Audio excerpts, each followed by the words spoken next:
Welcome to The Explainer. Today we're diving into a landmark court case out of Sri Lanka that asks a really fundamental question. Who does the state actually work for? I mean, this is a fascinating story. You've got a prime piece of public land, a fancy golf course, and a legal fight that completely changed the game for how people think about public power in the country. Okay, so let's just jump right into the heart of the conflict here. It's a classic tale of promise versus reality. You see, the promise was that this land was taken for a public purpose, for the good of the people. But the reality? Well, that same land ended up being sold off to a private company to build a super exclusive luxury golf resort. So you've got to ask, right? How on earth did that happen? So, the whole thing kicks off with what seems like a totally normal government move. The state acquires a chunk of land, and the official reason is for a public purpose. You know, something we hear all the time. But what happened next? Well, it was anything but normal. In fact, it set the stage for a massive legal battle. Yeah, so instead of building, say, a park or a hospital, something everyone could use, the land was just sold. And the buyer? A private company called Asia Pacific Golf Course Private Limited. And their big plan was to create this project that came to be known as Water's Edge. We're talking a high-end, super exclusive club. Now, as you can imagine, this whole deal, public land for a private playground, it didn't sit right with a lot of people. And a group of citizens decided they weren't just going to stand by. They decided to fight it, and they took that fight all the way to the top, to the Supreme Court of Sri Lanka. And look, their legal challenge wasn't some minor complaint. It was incredibly specific. The petitioners, these are the citizens who brought the case, they didn't just say, oops, a mistake was made. No way. Their accusation was serious. They called it a knowing, deliberate, and fraudulent sale. And they pointed the finger right at the very top, at an executive action taken by the president herself. So what was their legal ammo? Well, it was actually pretty powerful, and at its core, very simple. They argued that the whole deal trampled on Article 12(1) of the Constitution. And that's a big one. It's the fundamental right that says everyone should be treated equally by the law.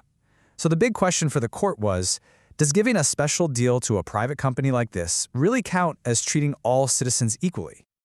Okay, and this is where the case gets really interesting. To figure this out, the court brought in this super powerful legal idea called the public trust doctrine. And this isn't just some dusty old legal term. It completely changes how you think about the relationship between the government and the people. So what is it? Well, in a nutshell, the public trust doctrine says that people in power don't actually own that power. They don't own the country's resources either. Think of them more like trustees. They're just holding on to these things for the real owners, which is, the public, us. And their one job, their only job, is to use that power for our benefit. Right, and this breaks it down perfectly. State power? It's held in trust for the people. Its purpose? It has to be for the public's welfare. You can't just use it for your own private gain. And if you do, well, that's not just a bad decision, it's a breach of trust. It's a flat-out abuse of power. So the big question is, how did the court actually use this powerful idea in the Water's Edge case? Well, in 2008, the Supreme Court handed down its decision. And let me tell you, it was a historic verdict. It sent absolute shockwaves through the country's entire political and legal landscape. So it all boiled down to this one critical question for the court. Did selling public land to build a private golf course break the rules? Was it a violation of the Constitution? Was it a breach of that public trust? And the court's answer? It was loud, it was clear, and there was absolutely no room for interpretation. Yes, a resounding yes. The sale was unconstitutional. The public trust had been violated. And they didn't mince words. The judgment came with this powerful statement, aimed right at the top. It made it crystal clear that nobody, not even the president, is exempt. Power isn't something you own. It's a trust, and it's given to you by the people. So, to sum up the court's key findings, it really came down to three major points. First, they confirmed that yes, the constitutional right to equality had been violated. Second, and this was a huge deal, they actually held the former president personally responsible for what happened. And third, they cemented the public trust doctrine as a core principle of law in Sri Lanka.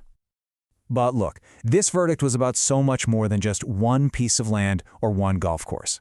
Its real legacy, its true importance, is the powerful precedent it set for how the country would be governed and what rights citizens had from that day forward. And you can really see the impact in three key ways. First, By making the public trust doctrine official law, it gave everyday people a real tool to hold their leaders accountable.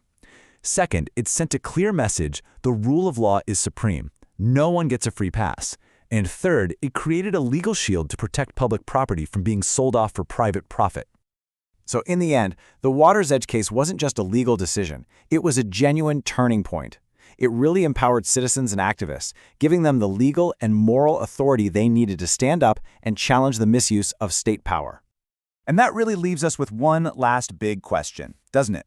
The court laid down the principle, which is great, but a principle is just words on paper unless people fight for it.